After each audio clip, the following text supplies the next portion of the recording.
Sir good morning. Morning. Okay, ഇപ്പോൾ ഈ cinema release ആയതിനു ശേഷം എല്ലാ സിനിമകളും ഈ ഓൺലൈൻ പ്ലാറ്റ്ഫോമുകളായിട്ടുള്ള ഒരുപാട് ഇതിൽ റിവ്യൂ നെഗറ്റീവ് കമൻറ്റുകളൊക്കെ പെട്ടെന്ന് പ്രചരിക്കുന്ന ഒരു കാലഘട്ടമാണ്. നമ്മളെ മലയാളികളെ സംബന്ധിച്ചിടത്തോളം ഈ റിവ്യൂ കണ്ടതിന് ശേഷം മാത്രം ഈ സിനിമയെ വിലയിരുത്തുന്നവരല്ലേ അത് കാണാൻ വേണ്ടി വരുന്നവരും കാണാതിരിക്കാൻ പോകുന്നവരുമുണ്ട്. അപ്പോൾ അങ്ങനെ എന്തെങ്കിലും ഒരു ഘടകം ഈ റിലീസ് സമയത്തോ അത് കഴിഞ്ഞോ പ്രേക്ഷകരെ തിയേറ്ററിലേക്ക് കൊണ്ടുവരുന്നതിൽ ഒരു കുറവ് വന്നിട്ടുണ്ടോ? അല്ല, എനിക്ക് തോന്നുന്നത് അത് എൻ്റെ ഈ ഒരു സിനിമ എന്നല്ല, എല്ലാ സിനിമകളിലും ഫേസ് ചെയ്യുന്ന ഒരു ഇതാണ്. ചിലർക്ക് റിവ്യൂസിനോട് അഭിപ്രായ വ്യത്യാസമുണ്ട്. എന്നെ സംബന്ധിച്ചോളം ഞാൻ റിവ്യൂസിനോട് എനിക്ക് അഭിപ്രായ വ്യത്യാസമൊന്നുമില്ല. റിവ്യൂസ് പറയുന്നവർ അവരുടെ കാഴ്ചപ്പാട് പറയുന്നു, അത് ജെനുവിനായിട്ട് അവർ പറയുമ്പോൾ അതിനകത്ത് കുഴപ്പമില്ല. പക്ഷേ അതിനകത്തൊരു എന്താ പറയുക, ചില താല്പര്യങ്ങൾ വെച്ചിട്ട് പറയുന്നവർ, അവിടെയാണ് അതിൻ്റെ പ്രോബ്ലം. പക്ഷേ അങ്ങനെയുള്ളവരെ പെട്ടെന്ന് നമുക്ക് തിരിച്ചറിയാൻ പറ്റും.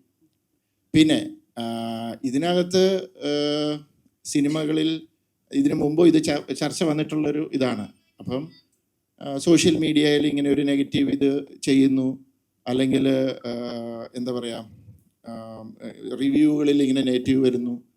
പക്ഷേ എന്നിട്ടും ഇവിടെ സിനിമകൾ ഓടിയിട്ടുണ്ട്. കാരണം എൻഡ് ഓഫ് ദ ഡേ ഇപ്പോൾ എനിക്ക് തോന്നുന്നത് ഒത്തിരി ആൾക്കാർ, ഇപ്പം ഞാനടക്കം, നമ്മൾ റിവ്യൂവിനേക്കാളും ഡിപ്പെൻഡ് ചെയ്യുന്നത് നമ്മുടെ ഫ്രണ്ട്സ് അവർ പറയുന്ന. കാരണം ചിലപ്പോൾ ഇത് നമുക്ക് വിശ്വസിക്കാൻ പറ്റത്തില്ല ഇത് എത്രത്തോളം ശരിയാണെന്ന്. ചിലപ്പോൾ എൻ്റെ കാഴ്ചപ്പാടിലുള്ള അയാൾ ടേസ്റ്റിലുള്ള ഒരാളല്ല റിവ്യൂ പറയുന്നെങ്കിൽ ചിലപ്പോൾ അയാൾക്ക് ആ സിനിമ ഇഷ്ടപ്പെടത്തില്ല, എനിക്ക് ചിലപ്പോൾ ഇഷ്ടപ്പെടും.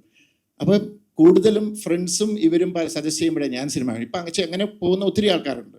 ഇപ്പം തന്നെ ഈ ഞാനിങ്ങനെ വന്നപ്പോൾ തന്നെ എനിക്ക് ഒത്തിരി പേഴ്സണൽ മെസ്സേജസ് വരുന്നുണ്ട്. എനിക്ക് അറിയാൻ മേലാത്തവരും 4-5 വർഷം കൂടി ഞാനിപ്പോൾ ഇവരെ കാണിച്ചുള്ളൂ. മെസ്സേജ് ഇട്ട്, ഒരു ഓഡിയോ മെസ്സേജ് ഒരു ലേഡി ഇട്ടിട്ട് പറഞ്ഞു, ഇനി 5 വർഷം കൂടിയായി സാറേ, പടത്തെക്കുറിച്ച് നല്ലൊരു അഭിപ്രായം പറഞ്ഞു, ഞങ്ങൾക്ക് കാണാൻ പോയിട്ടില്ല, ഞങ്ങളുടെ ഫ്രണ്ട്സൊക്കെ കണ്ടു, അവർക്ക് ഭയങ്കരമായിട്ട് ഇഷ്ടപ്പെട്ടു, ഞങ്ങൾ വൈകുന്നേരം കാണും, കണ്ടിട്ട് ഞാൻ വിളിക്കാം കേട്ടോ എന്ന് പറഞ്ഞു. അപ്പോൾ ഞാൻ ഇങ്ങനെ സർപ്രൈസായി. പുള്ളിക്കാരത്തി 5 വർഷത്തിന് ശേഷം പെട്ടെന്ന് ഓൾ ഓഫ് എ സഡൻ ഇങ്ങനെ ഇട്ടു. അപ്പം അങ്ങനെയും ഉണ്ട്. അപ്പോൾ ഇത് എല്ലാ സിനിമയും ഫേസ് ചെയ്യുന്നതാണ്. അതിങ്ങനെ ഒരു സൈഡിൽ കൂടെ അതിങ്ങനെ നടക്കും. ഈ ഓൺലൈൻ മാധ്യമങ്ങൾ കാശ് മേടിച്ചുകൊണ്ട് നെഗറ്റീവ് റിവ്യൂ പറയുന്നതായിട്ട് എപ്പോഴെങ്കിലും ഫീൽ ചെയ്തിട്ടുണ്ടോ? എനിക്ക് അതിനെക്കുറിച്ച് അറിയില്ല. നമുക്കറിയാൻ മേലാത്തൊരു കാര്യം പറയുന്നത് ശരിയല്ലല്ലോ. അങ്ങനെ കാശൊക്കെ മേടിച്ച് ചെയ്യുമോ? എനിക്ക് അങ്ങനെ തോന്നുന്നില്ല.